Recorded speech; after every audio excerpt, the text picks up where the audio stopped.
Keyamo gives anti-graft agencies 72 hours to arrest Atiku over criminal breaches. Welcome to the news and please subscribe to our channel. To get notified when we post hot juicy news updates, please click on the notification bell.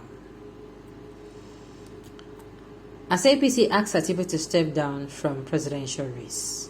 Festus Keyamo, the Minister of State for Labour and Employment, has given 72 hours ultimatum to the Economic and Financial Crimes Commission, EFCC, Independent Crimes Commission, Independent Corrupt Practices and Other Related Offences Commission, ICPC, and the Code of Conduct Bureau, CCB, to arrest Atiku Abubakar, the presidential candidate of the People Democratic Party, PDP, over the alleged criminal breaches. Keyamo, a senior advocate of Nigeria, SAN, gave the ultimatum in a letter dated Monday, January 16th, and addressed to the chairman of the Economic and Financial Crimes Commission, EFCC, ICPC, Independent Corrupt Practices and Other Related Offences Commission, and to arrest Atiku, and CCB, the Code of Conduct Bureau, to arrest Atiku Abubakar, a copy of which was cited by journalists in Abuja. The spokesperson of the All Progressive Congress APC Presidential Campaign Council said Atiku should be arrested and prosecuted for offences against the Code Conduct for Public Affairs, money laundering, criminal breach of trust, and criminal misappropriation and conspiracy. Keyamo informed the agencies of grave revelation by a whistleblower, Michael Akimogu, who is in a trending video in the past week provided oral evidence as to how Atiku, as vice president between 1999 and 2007, colluded with his then boss Olusegun Obasanjo to fleece the country and steal public funds using what he termed special purpose vehicles, SPVs.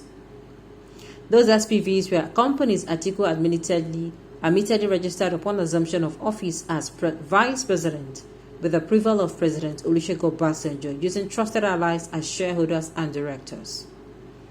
The purpose was to divert government contracts to these companies as consultants and then paid monies into these companies and use this money to fund the People Democratic Party and their private businesses and family activities.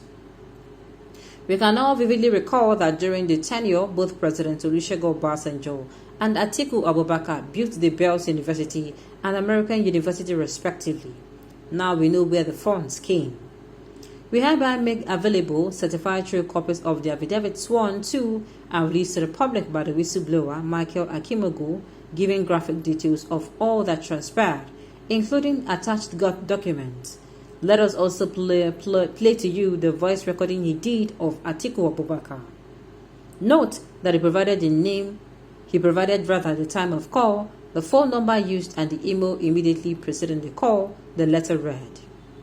The All Progressive Congress campaign spokesman said from the evidence available, Atiku be prosecuted for the violation of Sections 5, 10, 13, and 17 of the Code of Conduct Bureau and Tribunal Act Section 18.2 of the Money Laundering Prevention and Prohibition Act 2022, Section 311 of the Penal Code Law, and Section 96.1 of the Penal Code Act in Nigeria.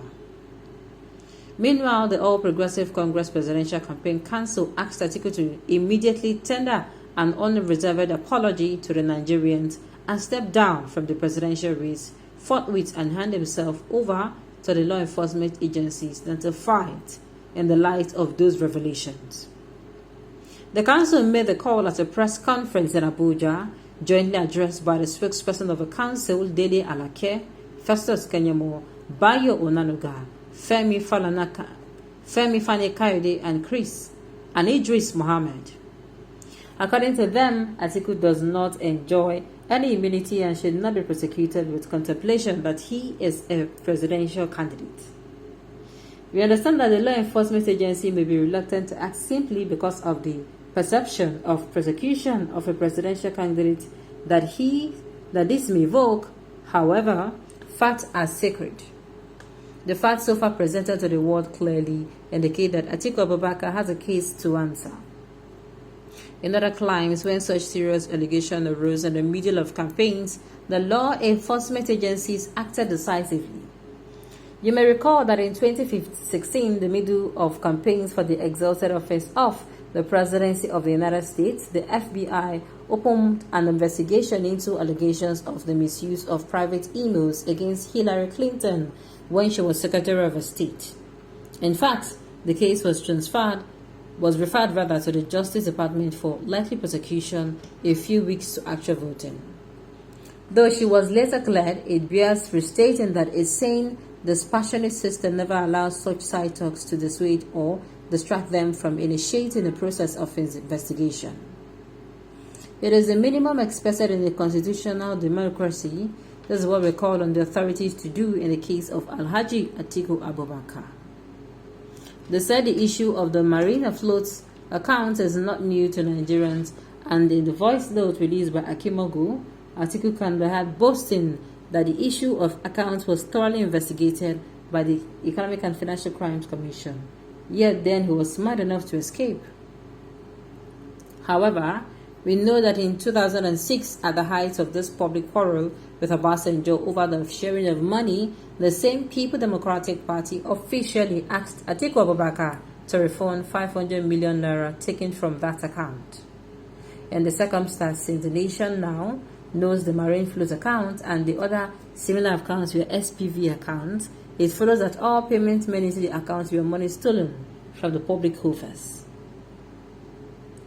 Therefore, we call on the security agencies to recover all monies withdrawn from that account by anyone for that matter, the spokesperson said. They also said between 1999 and 2007, Obasanjo and Atiku ran a criminal enterprise and an empire of fraud in Abuja. At the same time,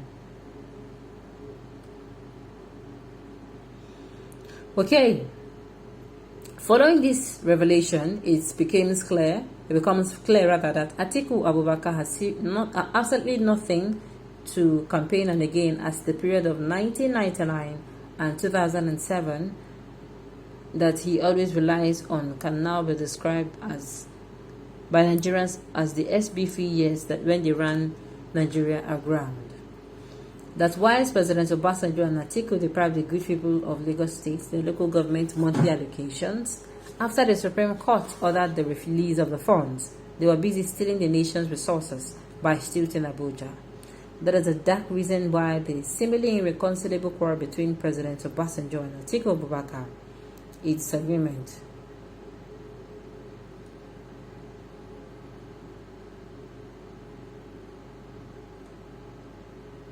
Alright. While the President Obasanjo and Atiku deprived the good people of Lagos State the local government monthly allocations, even after the Supreme Court ordered the release of our funds, they were busy stealing the nation's resources by stealth in Abuja. That the real dark reason for the seemingly irreconcilable quarrel between President Obasanjo and Atiku Abubakar is disagreement over monies they both stole in the SBV account. At that time, the team added calling for the protection of the whistleblower Akimogu. Alright, so on this note, we've come to the end of the news. We say thank you for tuning in to listen. Until I come your way next time, enjoy the rest of your day.